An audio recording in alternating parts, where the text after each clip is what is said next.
Hello, good morning, everyone, and good afternoon, good evening, wherever you are in the world today. Right now, we are here joined with Dr. Corrie Block, who's had 25 years of experience spanning over three continents, and I guess that's where we are going to start our conversation from. Please put your hands together and welcome Corrie Block on Awesome Workers. Good morning, Corrie. Hi, how are you? Lovely to see you. How are Thanks for having you? me, Samir. Really, really well, Wonderful. actually. I'm loving the day. Yes. It is. Yeah. It is wonderful. And I think the brief conversation that we had itself was sparking so much of curiosity in me that I said, hold on to everything that you want to say. Let's put all of this outside. You said you were in Yemen and Estonia before you came to Dubai. Yeah, that's right, actually. So, I, some people know the history, but I started my first few companies in Estonia, an educational organization, sound and lighting equipment rental company, a media company, a clothing company. I thought everything that I touched would turn to gold. It was actually a really cool experience. It was a great place to do entrepreneurship. My first wife and I moved there in 1998, actually, on the back of something my dad said. It was cool. I was 23 years old, and my dad went through his What did he midlife say? crisis. And so we What were did he sitting say? in the backyard one day, and he goes, listen, Corey, he says, I just finished 25 years in my company, and I'm not sure if I wasted half of my life or not. And I was like, wow, okay, so that's a shocking thing to say. And he said, no, listen, if you want to do something crazy with your life, you should do it while you're young and you have time to clean up the mess. And I said, that's really good advice. I hadn't really thought about that. So I went home, told my wife, I said, listen, this is what my dad said. And I think he might be right, because I knew where we were headed, right? I had a very, very good job. My wife, she had a very, very good job. And we bought brand new cars, brand new condo, whatever we wanted. And we were 23, like we were young. So I was looking out at the horizon of my life trajectory. And I was like, okay, I know where this goes. This goes to like a single family suburban house, white picket fence, 2.5 kids, a dog, and soccer in the weekends, right? Like that's my future. So I asked her, I was like, is that what you want for your future? Like, what do you want? And she's like, no, no, no, let's do something more adventurous. So we ended up selling everything. We sold all of our stuff and moved to the other side of the world. We moved to Estonia, which, like, I'm from Vancouver, Canada, and Estonia, like Tallinn, Estonia is here, so it's about as far away as you can go before you start coming back, right? So we just Mm. like took whatever we could, moved there, and poured everything we had into the organization. And for the first year, actually, this is something that entrepreneurs don't understand, because they have VCs now and accelerators and the and it's a lot easier, right? Like the ecosystem for entrepreneurship is a lot easier. But back in those days, there was no accelerators, no VCs, nothing, right? So we just built it from scratch on the ground, and it was all just you and the pavement. And we burned through all of our cash in the first year. We ended up just eating potatoes for months because we didn't want to spend money on meat. We just took the bus everywhere, and just everything we got just churned right back into the organization. So after about a year, my wife, she became anemic. She was malnourished. We ended up going to the doctor. We thought there was something wrong, and sure enough, there was. We were both like severely malnourished as entrepreneurs, and it was just at the beginning of the second year that everything sort of clicked. We found the niche in the market that we were looking for, and then everything we touched turned to gold. Malnourished as entrepreneurs, Yeah. uh, do you mean as a metaphor or do you mean it literally? No, I Both. mean, literally, we were both significantly iron deficient, and we had to take supplements. And we went to the doctor because my wife, she thought she was sick. And yeah, it was rough, man. Like the first year was really rough. We were in a foreign country, having to learn a foreign language, operating in a foreign economy, and even though the technocrats were starting to rise up in leadership, the technocratic revolution in Estonia didn't happen until the early 2000s. So we were there 2 years ahead of that. We were there before the first really large supermarket was built. It was post-Soviet, pre uh, pre Hmm. EU, Yeah. and it was just The an Cold War. amazing environment. Yeah, The really Cold old world. Yeah. the Cold War was just coming to an end at that point of time, I think, right? That's right. Well, Between it came to an end, I think, in 1993 or 94. Everything started to Yeah. crumble down, but still, 4 years later, it was not It was not rebuilt. Now Estonia is like amazing. Some of the most incredible technologies have come from that tiny, tiny little country as a result of the fact that, well, let's face it, in 2001, 2002, when they started the revolution, the internal revolution, they started hiring very young politicians. And those young politicians looked at the policies and procedures and systems of government, and they said, listen, there's no point in retrofitting any of this. Let's just throw it all out and start from scratch. And so they did. So they're the first digital government in the world, first paperless government in the world. They have the first digital, digital only residency program, where you can become a resident of Estonia, never live there, never even visit there if you want to.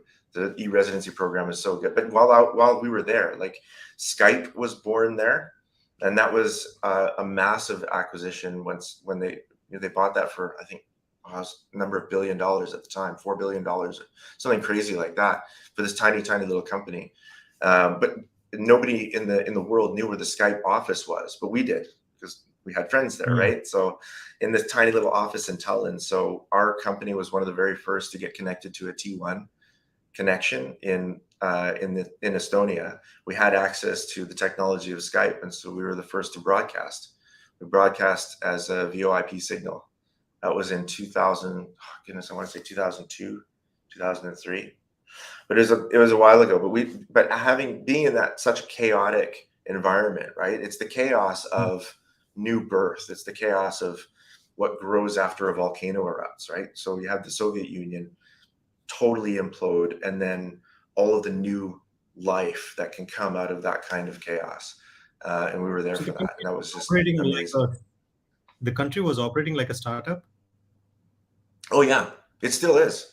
Yeah, they're still very, very forward thinking. I was talking to, oh goodness, the director of the e-residency program. What was his name? Ott. Anyway, Tavi. So this was maybe a year and a half ago, and we were just spitballing ideas on it. I was like, okay, so where are you going next? Where are you going next? And he goes, where we want to go next is country as a service, right? What does it look like for a country to provide an entire country's worth of services entirely decentralized? Like, can you be in a country, be a citizen of a country, taxed by that country, protected by that country, and not ever live there? That there's such an interesting and deep question, because it raises questions about the fundamentals of territorialism, what it means to be a country, the importance of geography in the services that a country provides for its citizens. Yeah, it's just really fascinating conversation, actually. I like what you said earlier about being malnourished as an entrepreneur, and I want to take it at a metaphorical level. At a No, metaphorical level, we were really, what is no, we not were about genuinely sick. no, what I mean is, for a business owner or a startup business, what does being malnourished as an entrepreneur mean? Not the Nowadays literal, yeah. yeah. So look, nowadays there's a lot of support systems. Okay, so you have the VCs and you have the accelerators and you have the incubators. But nowadays, like, what you need to recognize, I think, as a first-time entrepreneur, is that building a business is like having a baby. Okay, the first time you do it, you think you know what you're in for. You have no idea. The first 2 years of starting a new business, it's just crying and crap, and you don't sleep, and you're always trying to save it from killing itself, and nobody says thank you for anything, right? And you're working like all the time. And that's the truth, right? You don't take a vacation in the first couple of years of having a business, just like you don't take a vacation in the first couple of years of having a kid. So after about 2 years, it can stand on its own. It can survive for a day, and it won't die if it doesn't have your attention for a day. That's fine. But it usually takes about that time, 18 months to 2 years. So I just really caution entrepreneurs. The reason that 80% of businesses fail in the first 2 years is because it's a lot harder work than most entrepreneurs think it's going to be, and the first 2 years really sorts out the kinds of ideas that really will make money and the kinds of entrepreneurs that really can go the distance on that kind of marathon. Yeah. I'm reminded of a couple friend of mine. They're couples, and when they had their baby, in fact, in the first year of the baby being born, they were always adventurous, and they always traveled. They went Yeah. to all over the world. They were architects, and they kept traveling all over the world. They took the baby and went. They said, we will not Yep. allow our life to stop and not do things just because we have a baby right now. Yeah. So we did that too. We always said babies are portable, and babies are going to fit into our lives, right? My Mm. first wife and I.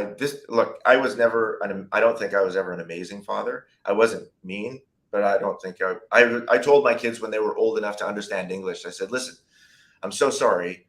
You did not win the lottery with me, you guys. I'm not going to be mean to you, but I'm not going to win the #1 dad of the year award either. I said, look, I'm at about the 70th percentile on good dads, right? Like you've got amazing fathers and really, really bad fathers. And I'm at about the 70th percentile. So I kept their expectations managed throughout their entire childhood.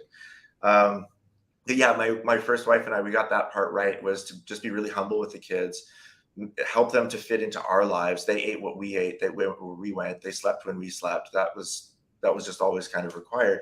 And then just to remind each other as parents, look, we're not raising kids, right? We're raising adults. We have 18 years to prepare this child for a world that does not love them and will not tolerate them nearly as much as you and I will. So that was always kind of a consistent narrative. And as a result, like my two kids are now 22 and 18. They're out the house. They're fully functioning adults in the adult world. They're doing it. They're on their own. It's awesome. So I think we did something right. Amazing. And what made you leave Estonia?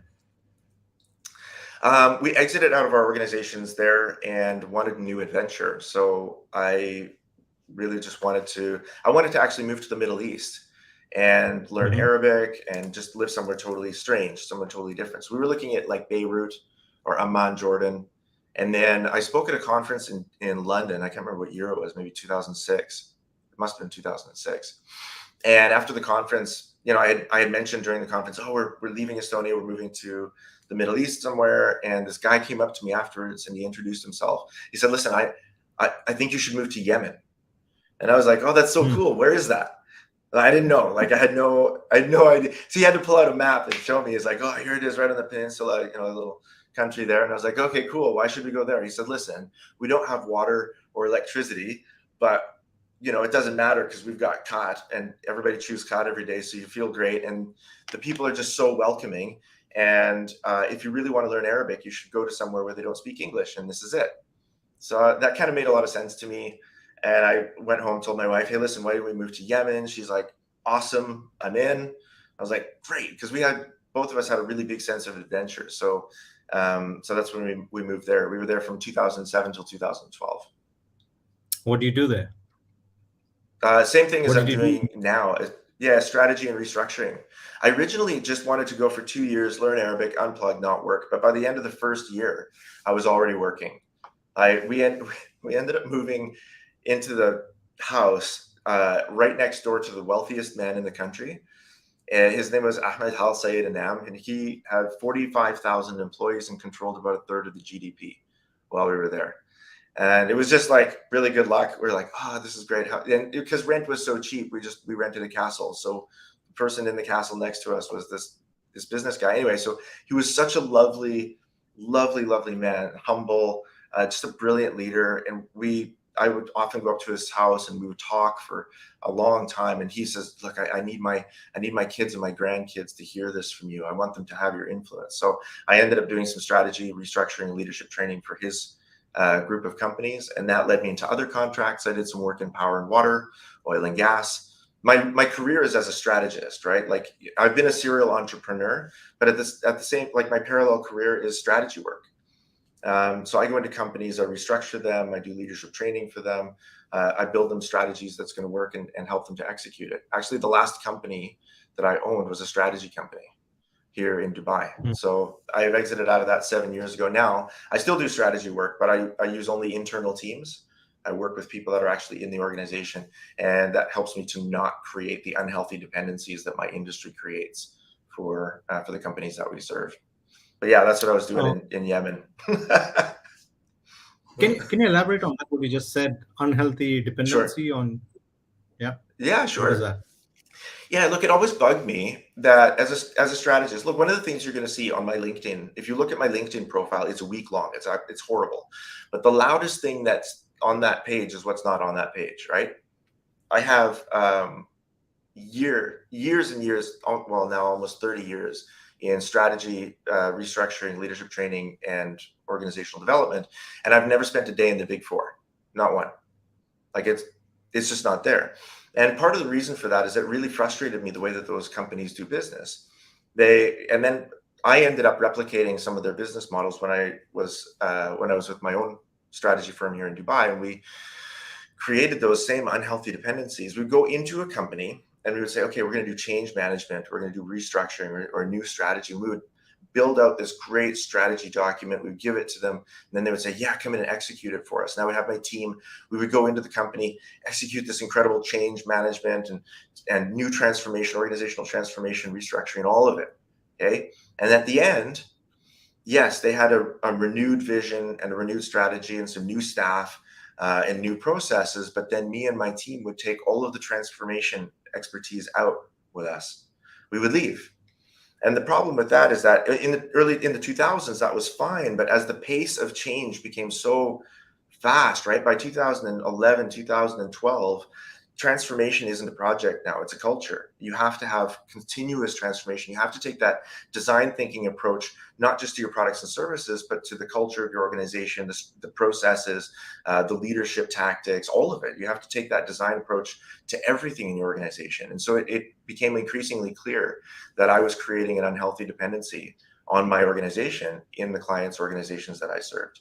So I really just wanted to get away from that. Now for the last 7 years, all of the strategy and restructuring work that I've done without my own team. I've done it with internal teams that I create from the staff that are already in the organization. And that way, when I'm finished the strategy and restructuring, let's say, well, I'm not finished the project because it's never finished, but I'm finished my iteration in that strategy and restructuring. One of the things that I've left behind is the expertise to do it again, so they can just begin the cycle the day that I leave. So you call it unhealthy dependency on your team and everything, right? Yep. Is the only way to create healthy dependency is by removing your own team and depending on their team, or is there another way where you could create healthy dependency on your team? Is there a different way? Look, honestly, the majority of what needs to be done in organizations in terms of strategy work should be done within the organization. And even if an external team comes in, they should be using the expertise, the knowledge, and the experience of the people that are already in the organization. So as an external consultant, I go in and it's my job to help to distill from what's inside the organization, how it thinks, what it feels, what it imagines, what it dreams as a community. What does the community want? And that, I would say, is a healthy dependency, that it's always helpful. In the same way it's helpful to have a therapist in your life so that you can talk through what you want to do and how you want to take your life and the attitudes and behaviors that you want to change. And it's helpful to have a coach in business so that you can have somebody to talk through all of the tactics that you want to adopt or the habits you want to build in order to achieve your definition of success. In that way, that's a healthy dependency, to have an external coach to help you through figuring out what success looks like to you and build those attitudes and behaviors that lead to that definition of success. So that's a healthy dependency. And if consultants are doing that, if our job is not to actually create and then execute the transformation, but if our job is really to just go into the organization as a coach and say, hey, listen, let's define what success looks like for you, and then help you to choose processes and people that help you to achieve that definition of success. I think that's a healthy dependency, because then we don't actually end up doing the work. They do the work. We just coach. So I hear you speaking about how you help other organizations grow, right? Teams and individuals. But what would growth for your organization look like? I don't have, well, I don't have an organization to speak of. It's really just me. For the last 7 years, I have earned the right to do whatever I want with my life. And so I only work in companies that whose puzzles I think I can solve. I only work with people that I would hang out with. I only coach coachees that I enjoy their company. So that's kind of a wonderful thing. Me, in terms of growing my organization, I don't want to grow a formal organization. not for myself. I don't want employees, and I don't want people signing contracts with me and tying their lives to me. What I really do want, though, is I want a community of people, which I already have now, a community of people around the world that find my voice valuable in their own lives. And then as they listen to me, interact with my books, take my courses, see me live, or get coached by me in a one-on-one coaching relationship, the quality of their life goes up incrementally as a result of me being in it. And that's what I want. So that's the growth of my organization. Is it's an entirely informal organization where there's a whole bunch of people around the world that interact with my ideas, and as a result of that, they're able to improve the quality of their own lives.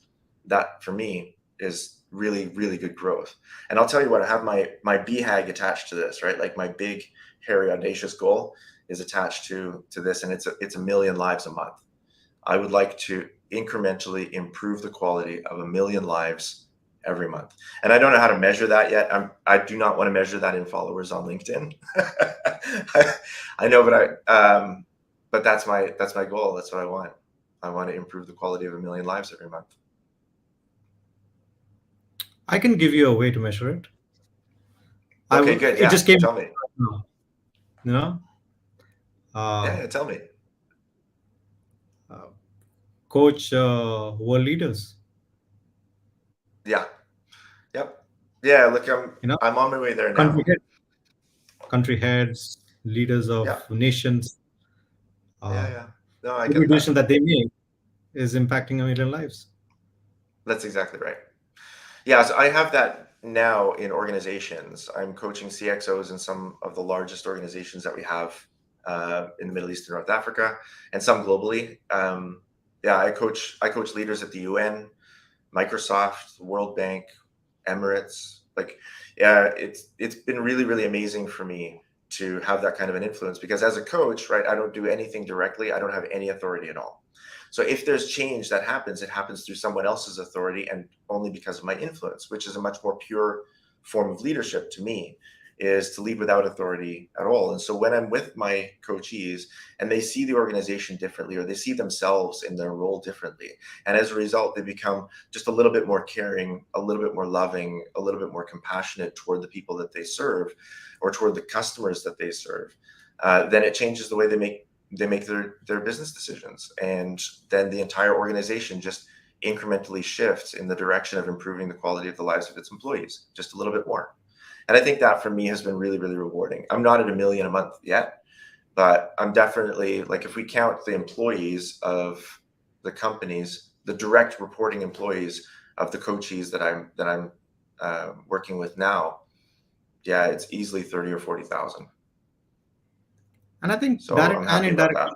that. I think indirect also will Yep. count. When the head of the organization, then even indirect employees would be a big number, and probably Yeah, getting 100%. all those numbers tabulated together would probably. You know, what you said is very interesting about you being your own boss and you being a free person and you choosing to be. I'm very similar. I'm the same actually. You reach a point, I think, Yeah. but I saw this coming a long time back, and I really believe that we are moving into an economy which today they call the gig economy, where you'll Yeah. earn a little bit money from a lot of people rather than a lot of money from one company or one individual, right? Mm, So the opportunity for that is increasingly moving ahead. The whole world yeah. is moving towards. It seems like. What are your thoughts on the gig economy and how individuals, even if they're working within organizations, should position themselves as part of a gig economy? Well, I think actually the paradigm needs to change, but the structure doesn't. Most employees don't realize they're already in a gig economy, right? We learned during COVID that any kind of stability you think you have because you have an employment contract is perceived, right? Anything can happen, and you can be out of a job, the company can fold, the entire industry can fold, right? So you can be disrupted tomorrow. There could be some major change that you're not aware. You could lose your job at any time, and so it's really important for us to recognize that the stability and consistency that we think we have as employees is it's perceived. It's a myth. So in that sense, all of us are a part of a gig economy already. And even those of us who think that our job is secure indefinitely, we don't intend to stay indefinitely, right? So we're always making some sort of plan for the next step of our career in our heads. 2 years from now, 3 years from now, 5 years from now, it doesn't matter. It's like even 6 months from now or 6 years from now, you can be making a plan, but you're making a plan for the next stage in your career, which is outside of the organization that you're in now, generally speaking, which means you were never going to stay. It was always going to be gig, right? You were always going to stay for a while, because being in that organization develops you. It helps you to learn. It connects you with people. It grows your career. You get a good job title, decent wage, all of that stuff, right? But it's just the next step. And we have to be taking the next step, right? As human beings, we can't be sitting still for long. Like the idea, like my grandfather was in the same hospital, I think pretty much the same job for 35 years. He was very happy there, retired there. And I think those days are gone.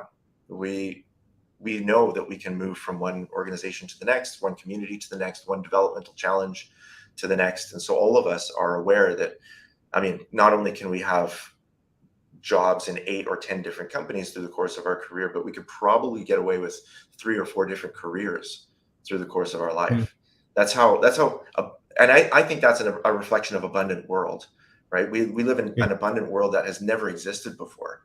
We've never had this level of access to opportunities, career choices, technology, communications, healthcare. I mean, your life, it's probably like me, Samir, your life expectancy has gone up by 15 years since you were born. Like that's an amazing, abundant world. And so the conglomerate of opportunities and possibilities and options that we have in front of us forces us to recognize, yeah, you know what, I'm already in a gig economy. I'm not going to be retiring here. I know it. You know it. So let's just be Yeah, honest about that and be really, really great at welcoming new people onto our teams and celebrating people who go to the next step. absolutely. There's something that is coming to my mind, and I know you said you can ask anything you want, and we can keep it open and Yeah. curious. Yeah. So Yeah. I'm going Sure. to ask you, uh, what do you think failed in your first marriage? What was the reason that didn't work out? Yeah. It's a good question. It's a really personal question. Um, my ex-wife and I was, first of all, I was deeply, deeply in love with Dawn for a quarter of a century. That is a tremendous amount of time to be deeply in love with someone. Toward the end of and we went on so many good adventures together, right? I tell my kids even now, I'll preface with this. I tell my kids even now, like if I could go back and choose to do it all again, even knowing how it would end, I would. Even knowing how painful the end of that relationship was for me, I would do it all again, experience the pain again, because the adventure was really that good. It was really, really fun. But ultimately, what happened was my ex-wife decided to go on an adventure that I was not invited on, and so she made choices that were good for her, and that left me behind. And that's okay. Like if that's what she needed to develop. It was really painful for me, but I got therapy. I saw a counselor. She and we worked on our marriage for about 6 months. In the end, I said, look, I don't think this is going to work for me. I don't think this is going to be good for us. I didn't want the quality of life that we were headed for. And I said, I just don't want to spend the next 30 years wondering if I can trust you. And I don't want you to spend the next 30 years with me over your shoulder. And neither of us deserve that. So let's part ways and build a new adventure. And so we did. Mm. It was all very amicable. There were no lawyers involved. It was done in an hour because of Sharia law. It was really, really fast. So wow. Yeah, personal question, Samir. I don't know where that is coming from. The reason why I was asking that Yeah, is because uh, you repeatedly were speaking about how you are hard on strategy and how you help yeah, organization with strategy. And strategic yeah. thinking is about rational thinking, not emotional thinking. That's And correct. we are mostly, driven by this rational thinking and everything having a reason and everything being rationalized in Yeah, all our approach to everything. And I was just seeing if the emotional angle was, you know, what was that over there? I just wanted to reflect on that. No, it's okay. Look, I firmly believe that the world has whatever meaning we want it to have, right? So what happens happens. There's not much about what happens that we can control. We can control our own Yeah, behavior. We can control our own words. That's it. So that's what happens out in the real world. But what it means, we have 100% control over that. And we create all of those layers of meaning right here, just between our ears. And we have yeah, inside of this space, we are like small gods. We can create whatever meaning we want for whatever happens. The happens. That's out there. But what it means, yeah, we can create it. And so one of the things that I've learned over the course of my life is the ability to curate meaning for myself. And this is a super powerful skill, actually, if leaders have the ability to do this, because you can look. It's easiest to do with a memory, something that's already happened in the past, right? Then you can learn to do it in the present, and you can learn to do it for the future. But if you start with a memory, you start with, let's say, start with a painful memory, okay? You remember what happened. You remember how you feel at that time. You can feel those feelings if you connect deeply with that memory. You can feel the feelings today.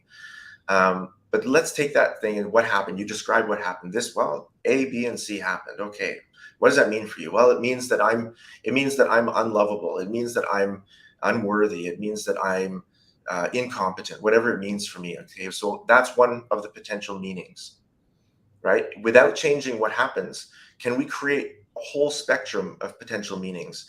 Think of the worst possible interpretation you can possibly think of, right? Like, we're going to put that here. That's the worst possible thing that it can possibly, and think of the best possible interpretation that can still be true with what happened, right? And so you think of the worst possible interpretation, the best possible interpretation, all of them are potentially true, because what happened doesn't change. So now, if you have a full spectrum of meanings to choose from, and you have the power to choose whatever meaning you want, what meaning do you want? And so for me, I've made this principled decision to choose to assign meaning that's helpful for me, and useful for me, and life-giving for me. And that's how I've been able to process all of that. I've processed my I've went bankrupt a couple of times. That's another great story, by the way. So my divorce, my bankruptcies, like all of those things, the failure. I've buried 2 companies already, and the failure of those companies was like, well, that's yeah. Those learning experiences have been really, really challenging for me. But as a result of being able to choose meaning, I can go back and create whatever meaning I want. And so the buried companies, for example, they're not failures. Those are learning experiences. I learned how not to do business, right? And absolutely. even the bankruptcies, they weren't failures. I didn't have control over those. Um, but yeah, so I had to learn to forgive myself for getting involved in things that getting involved in things and having blind spots and just not seeing things the way that I might have seen them otherwise. Hindsight is 2020, but the meaning that you can add as a filter in that hindsight, and that is way more powerful than just a set of goggles. Yeah. And I'm just reminded of this book called The Goal. I don't know if you've read the book called Goal No, by I Eliyahu. haven't actually. Who's it by? Oh, it's an amazing one by Eliyahu Mm, Goldratt. It's a book about where the premise of the book starts off with a guy is asked to run an organization, yeah. and and he's given like 3 months, I think, in the book, in the Mm, story. And there are some bottlenecks in the manufacturing, all that stuff yeah, that yeah. he has to handle. And they say that if you don't deal with this in the next 3 months, then we are going to shut down and everybody's going to lose their jobs. And Wow. at the same time, his marriage is falling apart. So he has to deal with both of those things together. And the book is amazing in terms of how he deals with all of those things. And the fact that you Yeah. shared your story with us is so many entrepreneurs sometimes put their relationship on a backseat, sometimes, not Mm, by intent, but mm, because they have to focus so much on the baby, right? They have to focus so much yeah. on the child that is given birth to. And it's very imperative for understanding that yes, things can go out of your control, things can happen which is Yeah. not uh, within your own boundaries, and Yeah. yet how do Uh, we process through all of that rather than go through depression, seek counsel, yep. seek so many Yeah. valuable lessons out there that you have just shared. I was also making a met making a metaphor in my mind while you were sharing that, and it is very Sure. nice. Like what you're saying, there are things that can happen to us in the past, right? And I was Yeah. looking at a painting canvas which had black on it, and it was still wet. Mm. I mean, it is still wet, and you add colors, it'll still be dark. Yeah, that's right. But if you allow the paint to dry and then you start painting white and other colors on it, you can create a beautiful canvas moving forward, right? Yeah, So, that's right. so it's Yeah, a look, and I'm not saying I'm definitely not saying you should yeah, suppress your pain or suppress your emotion when you're in that. No, you have to feel it, right? Like you have to feel your way through it. But when you're on the other side of those feelings, and I think this is where people get it wrong, right? They bottle their emotions and suppress the pain, and then they end up having to deal with it years later.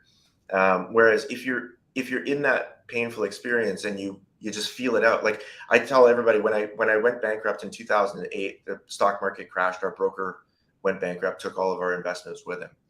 I was totally out of control. So what do? Like I cry for a little bit, I get angry for a little bit, I find the bottom of a bottle of whiskey, and I get back to work because what are you going to do? Like that's just it. You feel your way through it, and on the other side, you can't allow the future of your life to be dominated by the emotional energy that's demanded by this single experience. So you have to create a meaning for it, right? You have to yeah, decide, okay, this is what it's going to mean to me. Okay, I'm not going to take 25 years of my life and say, oh, that was a horrible marriage. It wasn't.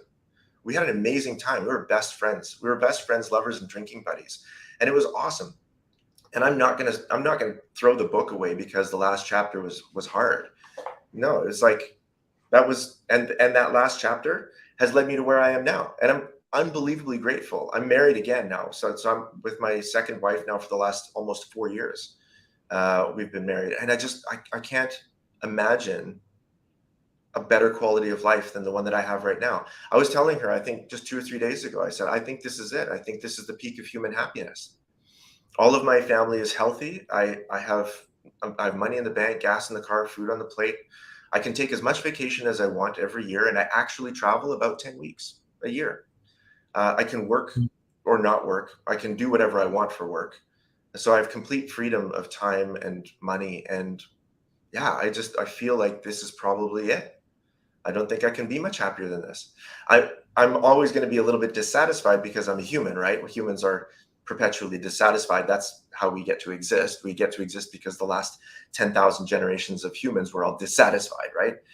I mean, you think about it, those who were satisfied, they stopped trying. Those who stopped trying stopped collecting. Those who stopped collecting didn't have as many resources, and they didn't survive.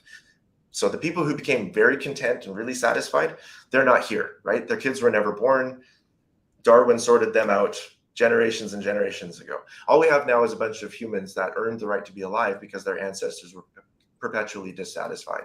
So yeah, I'm perpetually dissatisfied. That I always want a little bit more, a little bit more, a little bit more. But at the same time, recognizing that, I live in such an abundant world, and I'm so privileged to be here at this time with all of this incredible technology that I didn't create for myself, by the way. And so what I say, like my work, what I do for work, my coaching, my strategy, my training, all of it is an expression, not just of myself, but of gratitude. It is an expression of gratitude for being born into a world of opportunities that I didn't create for myself, you know? And I think that's such an amazing thing. So even though we have these painful experiences in our past, once we've felt through the feelings and we're not bottling them up and we can see the memory without feeling the emotion, that's when we can really curate meaning for ourselves. We can say, you know what, that was a really, really challenging experience, but look how strong I am as a result of that.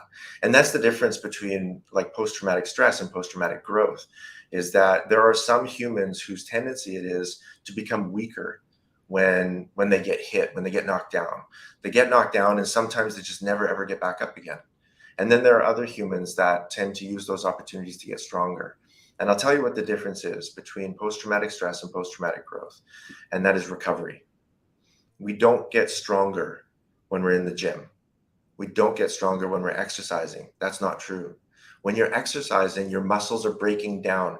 You're burning energy. The glycogen is going away. The calories are being burned. You're stressing out. You're becoming exhausted, becoming fatigued, becoming tired. No, you are not getting stronger when you're in the gym. You get stronger when you're lying in bed, unconscious, and your brain has the ability to put together all of the damage that you've done to it. And it learns from the damage that you've done to it, and it becomes stronger as a result. And that same principle applies mentally as it does physically. We don't get stronger when we're going through very, very, very difficult emotional times. We get stronger when we're able to recover from those times, when we're able to unplug, spend some time meditating in mindfulness, in therapy, spend some time in nature or alone or with people. It doesn't matter, whatever your recovery mechanism is. When you spend that time truly in recovery and you can allow yourself to just breathe and be, and then your brain starts to sort out, okay, we can be stronger from this. We can be stronger from this. And then the ability to create meaning on the other side of that gives you the opportunity to decide forever what all of that meant. Because what happened will never, ever change. But what it means is 100% up to you. And once you've recovered, you get to curate that meaning.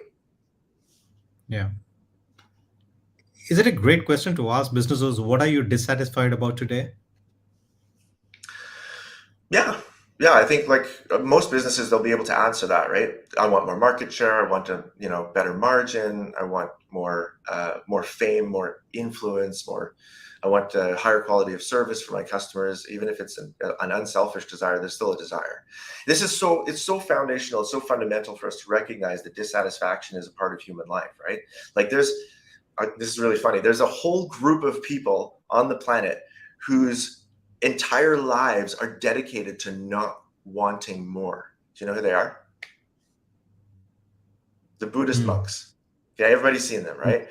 That's their whole thing, is like to just rid yourself of desire, rid yourself of want, rid yourself. Like, the problem is that they all want to be better monks. Okay, so they've just redefined what wanting looks like. And it's not that they don't want, they do want. They want to be better monks. And that's Mhm. amazing just to recognize, like, you're never going to stop wanting stuff. And it doesn't matter that you live in the most abundant time in all of human history, and you might be in the 1% most wealthy humans that have ever lived on this planet just because you're alive today. It doesn't matter that you have access to better technology, healthcare, and communication options than any of your ancestors ever had. You're going to want more. Absolutely. Because that's what got And all of your ancestors here, right? and speaking of more, actually, when you spoke about going through the difficult times and thinking that, this, I don't want the last chapter of my book to be like this. And it's Yeah, recognizing that this is not the last chapter when you go through a depression, when you go through something. correct. It's about realizing you can keep writing the book rather than saying this is the last chapter. Yeah, so there was a time when I was my divorce was the worst experience of my life, for sure. And there was a time during the processing of all of that. There was about 6 months when we were trying to figure out whether we were going to stay together or divorce. And I was coming to terms with the fact that whether we stayed together or divorced, my vision for my future was gone. What I thought my future was going to look like wasn't possible anymore. And I was mourning that vision before I even mourned the relationship. But in mourning that vision and then in mourning the relationship, it was just such a tremendous sense of disappointment. And that disappointment became perpetual it was weeks, actually. And I spent probably 10 days of my life seriously considering suicide, and what it would take to get it done, how to do it so that it doesn't leave a mess, how to take the best care of my kids as a result of that. And in the end, I'm a strategist, and I could not solve for my kids.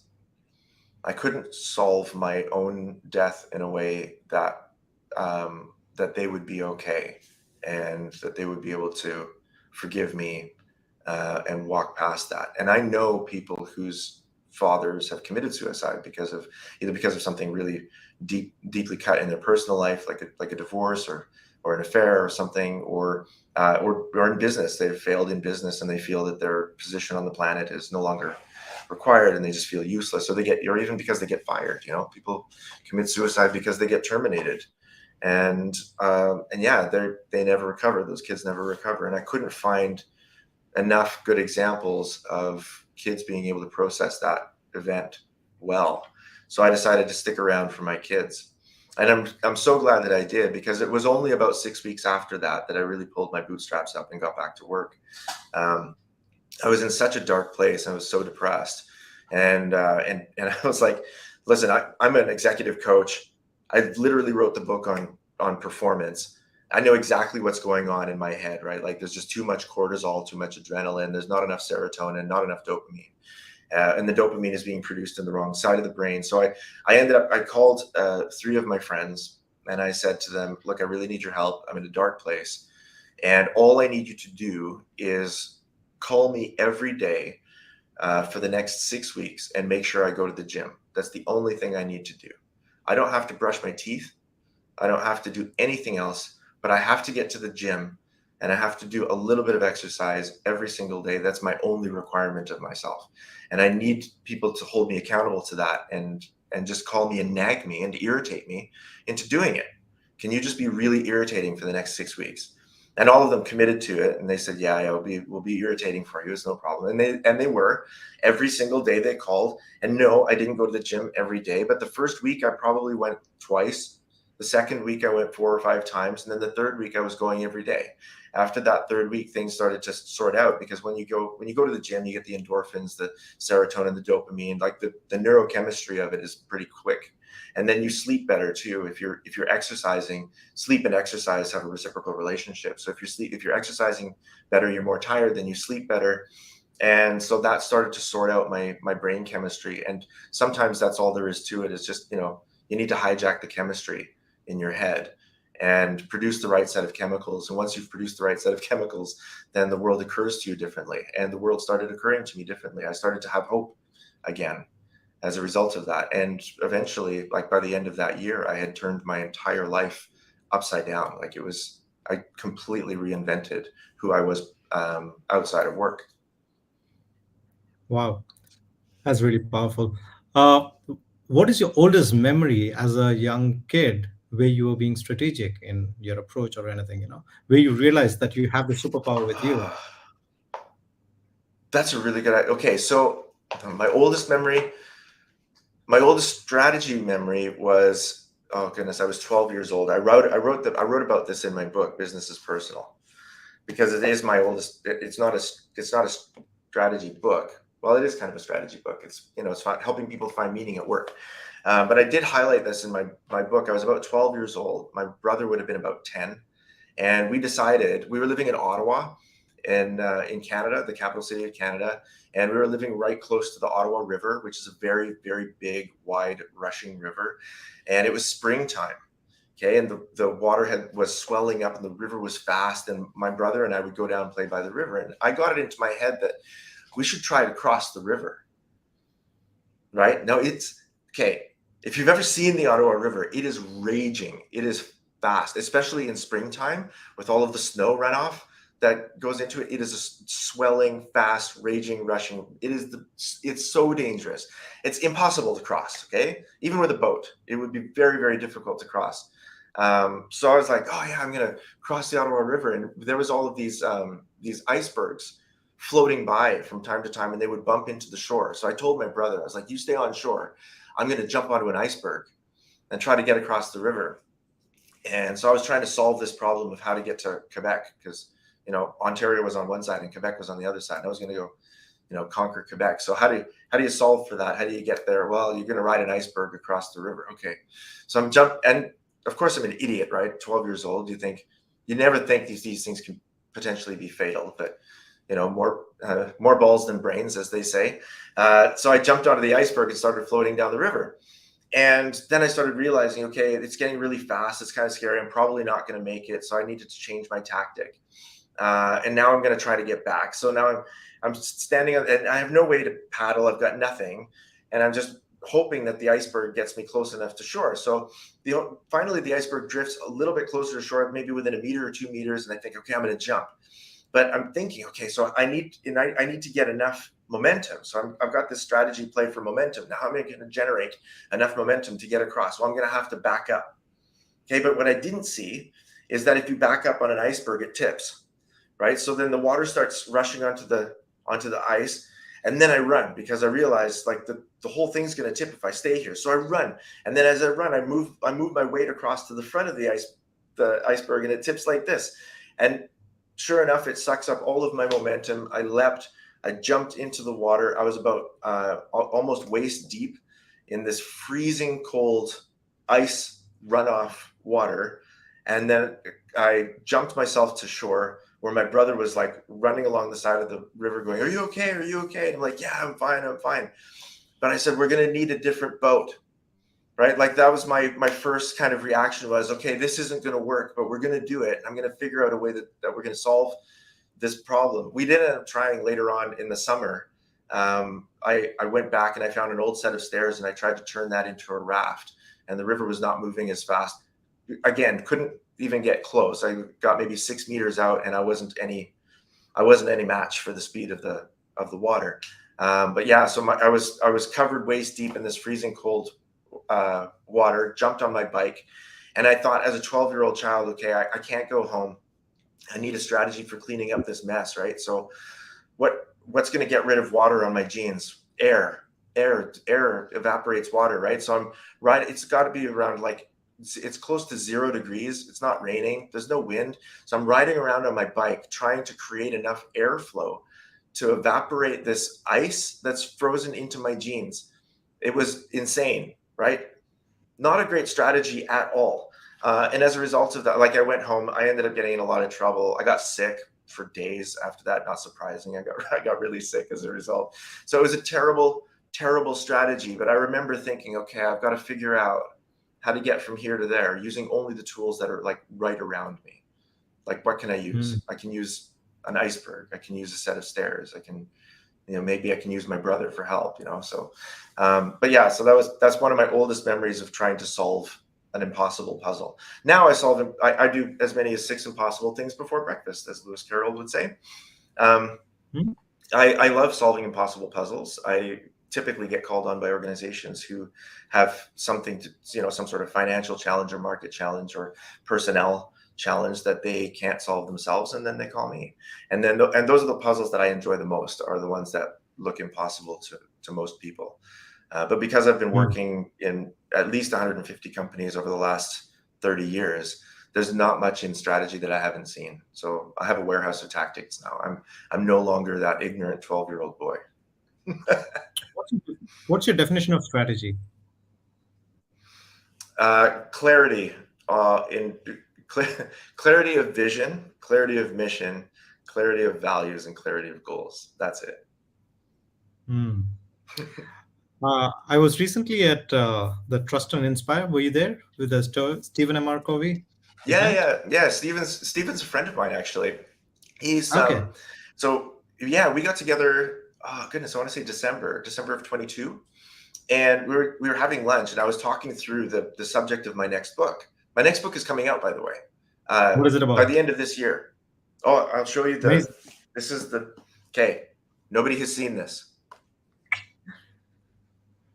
Love it, work. Nice. Yeah. Where do we pre-order? It's going to be on Amazon, but it's not going to be listed for a couple of months yet. I'm in the editing process now. So I finished the first draft. It's gone out to the readers. And actually, there's only 2 physical copies in the world. One of them is this one here, which is my reader's copy. And the other one is a physical copy that I gave to Stephen Covey the other day at Trust and Inspire. As a result of, we've had just such incredible conversations, because he's built his entire brand, his own brand, on trust in leadership. And I wanted to take it to the next level and say, listen, if we can get beyond trust, what is it? And the problem I was solving for with Love at Work is the one about, well, it's love at work. Like, it doesn't make sense to me that the highest potential quality of a human relationship is intentionally exiled from the place where we spend the most time with other humans. That doesn't make sense to me at all. And yet in our workplaces, we can say, look, it comes out, right? So we know we want it, and it even pops into our language from time to time. We'll say, oh, I love you, man, or oh, I love my boss, or I love my team, right? We might say that, but we're not going to look each other in the eye across a boardroom table and say, I love you, right? That's somehow too far. That's too far. We've exiled that purity of this kind of relationship out of our boardrooms and out of our meeting rooms and out of our committee halls. And I think it's because we need to maintain enough professional distance so we can still fire each other at the end of the day if we have to. And as a result, we don't get the same level of trust, commitment, belonging, and believing in each other that we could have if we acknowledged that love is better at work, that leadership is far more effective when leadership is loving. When we're asking ourselves at the boardroom table, what is the most loving thing that we could do with the resources of our organization, right? What is the most loving way that we can treat all of our stakeholders? And what is the most loving way that we can create diversity and equity and inclusion in our economic community? Like those are the questions that I think should be governing our organizations. And so I just became frustrated with not with the lack of love, but with the lack of the acknowledgement of the love that's actually there. When we get into really high performing organizations with really high performing leaders, love is there. They will say it. I love my leader. I know because she cares for me. She looks out for me. I trust her. I trust her vision. I trust her, and I will follow her. Right? But there's real love there. And there's this whole concept of the work spouse too, where you have a best friend at work that knows everything about you and may even know more about you than your actual spouse outside of work. But the whole kind of the work bestie or the work spouse idea, that's been growing in popularity and growing in study as well. So we do have love at work. We're just not very good at describing it, and we're not very good at encouraging it. So I just want to say it out loud. I want to make a connection over here. Again, I'm going back to Sure. your divorce, and I'm going back Yeah. to also. I'm also going back to people firing people from within organizations, right? So Yeah. both are Yeah. similar, right? You're firing someone from Yeah. the organization, you're firing someone from your life, and you That's demonstrated where you correct. said even though we are divorced, we have so much of love and respect for each other, right? So the love Yeah. is still there. Yeah. It's just a different Yeah. form of love.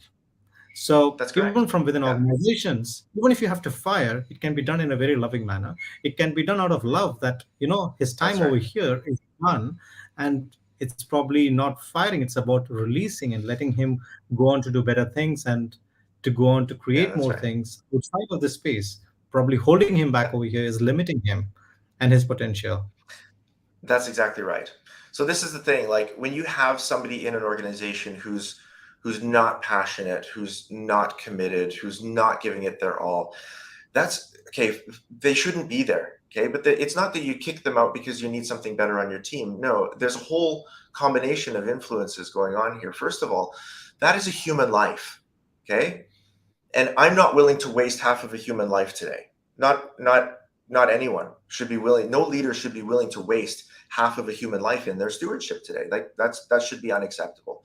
So if that person is in their job and they're truly unhappy and truly not empowered, not passionate, not competent, not leaning into their organization, yeah, you know what? First of all, we're robbing them of the quality of life that they could be having, right? They could be in an organization where they're passionate, where they're developed, where they're connecting with the people that are around them, and they're just loving the life that they're in, like the half of their life that they're spending at work every day. It should be meaningful. But if you're going to do anything with half of your life, it should be a meaningful half, because that time that they're putting in, they're never ever going to get it back. It's so unbelievably precious. It's so, and that's not just time. It's not just human capital. It's not just human resource. That is human life. Okay. And they're never going to get that day back. And if we continue to allow them to be in a position or in an organization where they're not thriving, they're not being developed, and yet we're aware of the abundance of the world around us. Okay, we're aware of the opportunities, we're aware of the options, we're aware of the abundance around us, and yet we've still got these people that are trapped and stuck in jobs where they don't find meaning, and half of their life every day is just going away. It's going away, and it is never ever coming back. And that's not acceptable. So for them, for their own quality of life, they need to be facilitated into a community or into a role where they feel that they're being challenged and developed and cared for, and that they belong, even if it's not in our economic community. That's number one. Number two is they're sitting in somebody else's chair, right? Like, we have a team to take care of, and our team plays an economic game so that as we win resources together, all of us can feed our families, educate our kids, care for our parents, put gas in the car, food on the plate, and go on a vacation every year. We all get to do that all at the same time because what? Because we move tires around the world, or we have acrylic sheets in our warehouse, or some arbitrary thing. It doesn't matter. The game we play doesn't matter. The team we're playing with matters a lot. And if we have a team member who's really not playing well on the team, that's robbing the whole team of the best quality experience of their community. Plus, it's also robbing another player out there of the opportunity of being on this team where they should be. Somebody out there is passionate and wants to develop and wants to grow and wants to play this role and wants to be on this team with these people in this game at this time. So we're not only robbing the person that's in our organization of the quality of life that they should be having, but we're robbing somebody else of the quality of life that they should be having too. And that's not right. That doesn't feel right to me. But you're right that there's a loving way to do it. We can't just walk in and say, hey, you know what? It's not you, it's me. This isn't working out. No, like my divorce, like every firing, is a series of conversations. It's, hey, what can we do to make this better? Can we make this life-giving for both of us? Can we bring you to the place where you're actually really passionate about this and you want to stay and you want to be aligned? Like how can we help you? How can we help? And if we can't help you, we want you to be passionate and we want you to be happy and we want you to be free. So how can we facilitate you into another organization that's maybe a better fit for you? And this is what I've found is actually a really good strategy for companies that do need to exit people for reasons that have nothing to do with their performance, is to de-hire them. Most of our large organizations have a recruiting function in the organization. All we need to do is take 3 or 4 members of our recruiting team and put their function in reverse. So your job now isn't to read through CVs, but it's to help your people prepare their CVs. Your job isn't to interview people, but it's to help your people to prepare for interviews. And your job isn't to look for employees or outside of the organization, but to look for employers who want to hire the people that you've just trained and developed and want to set free into another community. I've done that in organizations. And first of all, the shock value of it is amazing, right? The people who are being let go, they're like, you're going to what? Oh yeah, we're not letting you go until you have another job, and we're going to help you find another job. And this is your HR business partner. Her name is Sarah. She's going to help you. And as soon as you find another job, that's when we'll let you go. But we want to let you know that we're terminating. Your full-time job is now to find another one, and we'll take care of your family while you're doing it. And it's like just the shock value of that is unbelievable, right? And they're just so great. They're so grateful because it's so unlike the experience of terminate. It's so unlike the general expectation or general experience of a termination. So it doesn't even feel like a termination. It just feels like a trade. Like we're trading players from one team to another team. Hey, we've got a player that's not working out on our team. I think they're going to be a good fit for your team. What do you think? They're like, yeah, bring them over here. Let them play for us. So it becomes a lot more life-giving that way. But it's very, you have to humanize the people that are in your care. You have to humanize your employees and your teammates in order to do that. And you have to be willing to invest in that. So yeah, that's been really successful too. Beautiful. I was going to ask you, what are your closing remarks? But I think anyone who's listening to this should go and listen to that last thing that you said, the whole of answering the last question, which is a very impassioned speech about how really love is the solution to almost everything that we have around in this world. Yeah. And if I was looking at this whole conversation that we just had, was it about entrepreneurship? Yes. Was it about life? It was yes. Was it about marriages? It was yes. Was it about parenting? It was yes. Yeah. It ticked off all the boxes. It's really about how we show up in life and create meaning for ourselves. Yeah, so, good. Corrie, you've been amazing. I'm looking forward to your book, Love. Right? Thank you so much. I'm so excited about it. Yeah, my pleasure. My pleasure. Thank you, Samir. It was an amazing conversation. Have a great day. Thank you. You too.